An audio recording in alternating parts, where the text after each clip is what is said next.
you both also took the class and have gotten, amazing stuff out of it. That's really all I want for people. And I want to keep growing and iterating and evolving the material.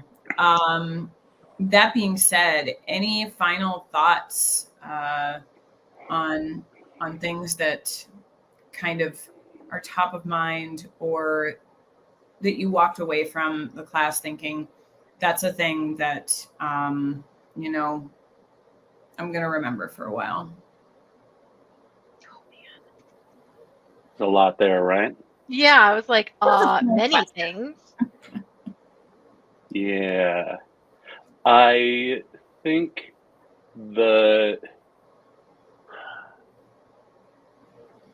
thing that is emerging as the biggest powerhouse of the whole experience for me, that it didn't show up that way for me initially, but the thing which is emerging is the power that I have to establish psychological safety. Versus, I have felt for much of my career that if I could only get this business to engage and care about this and reinforce it, what we could do would be amazing.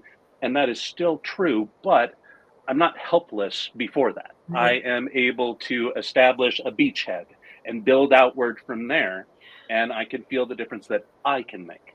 And that is a huge difference from me coming out of this experience versus going into that class. And that's a huge value. I love that. I think that a big reason that I was so drawn to this work in the first place is because I don't want anyone to ever feel powerless.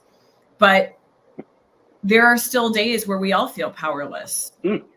So I think that's super powerful as a way to kind of come back to center and say, I can also have a thing here where it's not even about controlling it. It's just like being aware of it.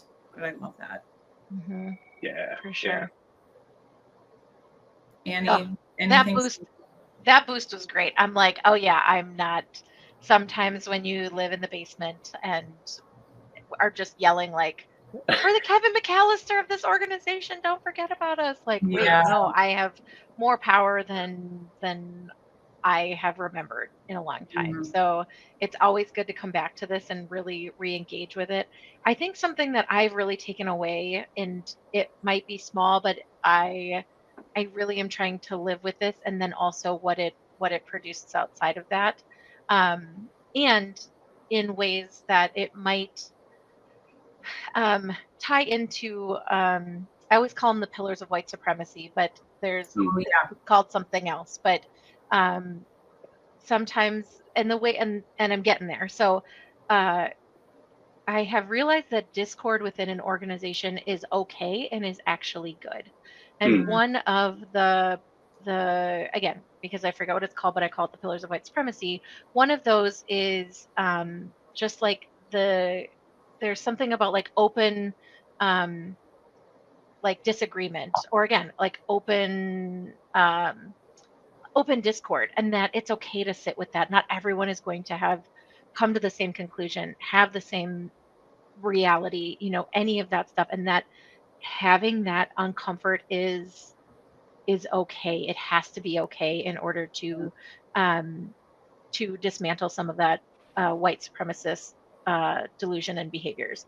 So I am really big about raising problems, and then again really like allowing for that discord. It's not bad, it's not insubordinate, it's other ideas, it's curiosity, it's different ways to come at the same issue or problem. And then for me, kind of just like, but where does it go from there? And I think that's always the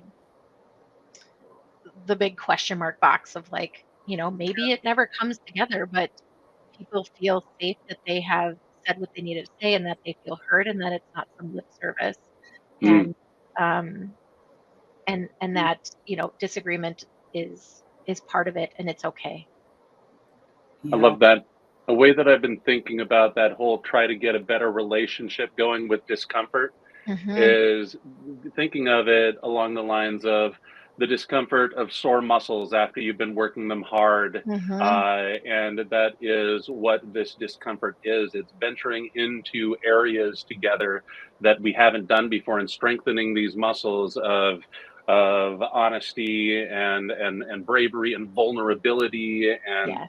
those are hard muscles to work, and the discomfort is just those sore muscles, and take the same pleasure in it that you would if you Mm-hmm. just had a great week of workouts at the gym and just felt like you were on a real good path because you'd been working those muscles so hard. So that's a whole story that I'm trying to learn how to tell in a way Mm. that's going to engage, but it's already working for me, so that's a I good love start. it. Yeah, I love Yeah, that. that's so pertinent. I Yeah. did some indoor bouldering yesterday and I'm super sore. And Nice. And that's a good sore.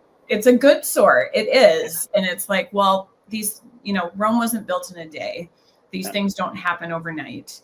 But it's exactly what you're both talking about. It's being okay with discord, and at the same time, that's strengthening our muscles to get more used to talking about these things Mm-hmm. and Yeah. not have it be this, unspoken thing, and we can't show how we really feel. And it's just, we're going to accept that, work just sucks, and that's just a thing. There's Right. so much work we can do in that space. So